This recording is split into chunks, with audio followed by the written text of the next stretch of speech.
Hello, my name is John, and today we'll be reading The West Can Neither Live With Nor Take Out North Korean Nukes by Victor David Hanson on Townhall, posted July 13th, 2017. Victor Davis Hanson is a noted historian and social critic whose philosophies are rooted in classicism.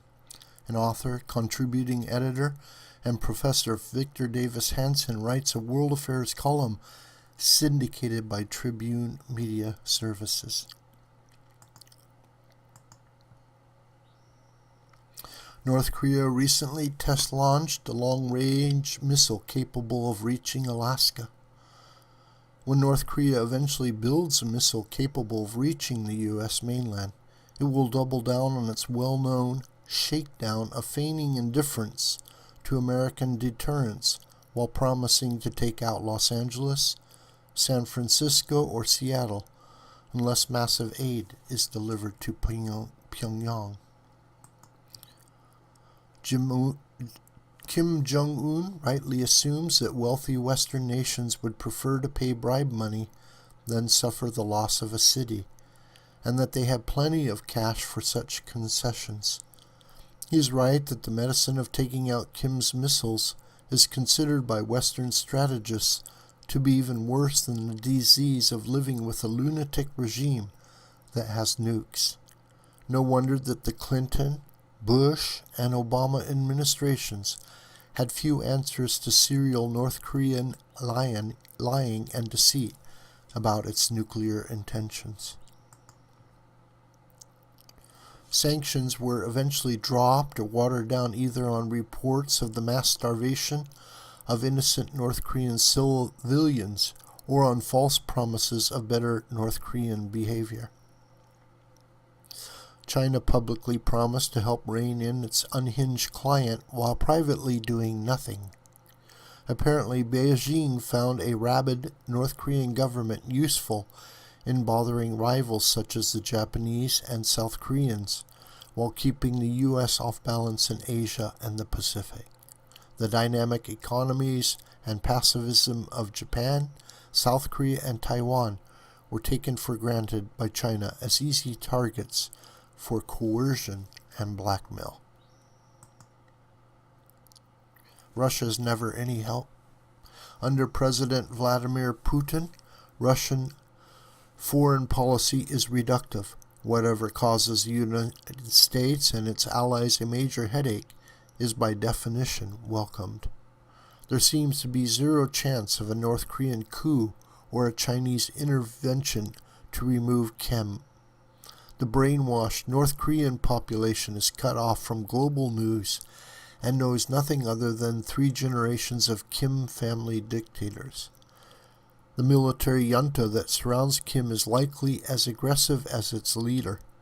These functionaries see his survival as the only guarantee of their own privilege and influence. A preemptory strike might not get all of North Korea's nuclear missiles, and could prompt a conventional response that would wreck nearby Seoul, a scenario about which North Korea openly brags. Pyongyang believes that only the Israelis are wild enough to preempt and bomb neighboring nuclear facilities, as they did in 1981 against Iraq, and again in 2007 against Syria. And yet Israel attacked only because neither Iraq nor Syria had created deterrence by possession of a single deliverable nuclear weapon. What are the bad choices for the Western alliance in defanging North Korea before it miscalculates and sends a missile that prompts a war? Sanctions have in the past crippled Pyongyang, but this time around they should not be lifted despite the prospect of ensuing chaos in North Korea. It may be tragic that a captive population suffers for the lunacy of its leader, but such misery is still preferable to an all-out war. Nor should China be exempt from accompanying stiff trade restrictions.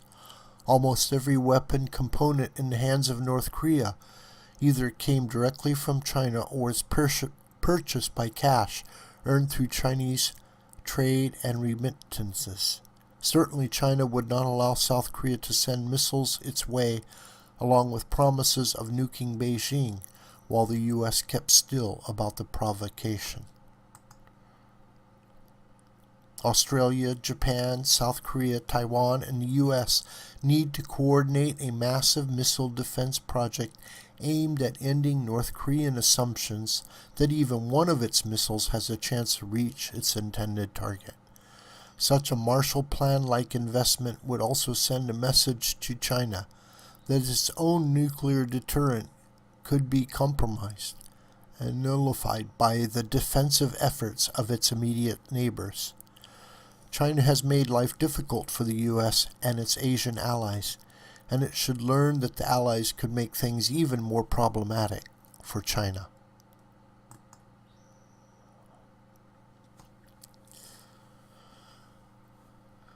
None of our allies in Asia and the Pacific wish to develop nuclear weapons, both for historic and economic reasons. But the United States should inform Russia and China that allied democracies in the region may choose to develop a nuclear deterrent to stop North Korean antics, a development that would prove disastrous to both Russian and Chinese strategic planning. Asia is already a dangerous place, with both Indian and Pakistani nuclear missiles, and a likely nuclear Iran in the not-so-distant future. Do Moscow and Beijing wish to add 3 or 4 more nuclear powers near the border?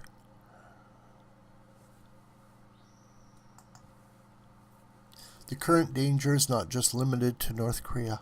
Iran, a beneficiary of North Korean nuclear assistance, is watching how far Kim can go. It will certainly make the necessary strategic adjustments if he succeeds in shaking down the Western world. We are nearing an existential showdown, as failed efforts at bribery and appeasement have run their course. Only a tough, messy confrontation now can prevent a disastrous war later on.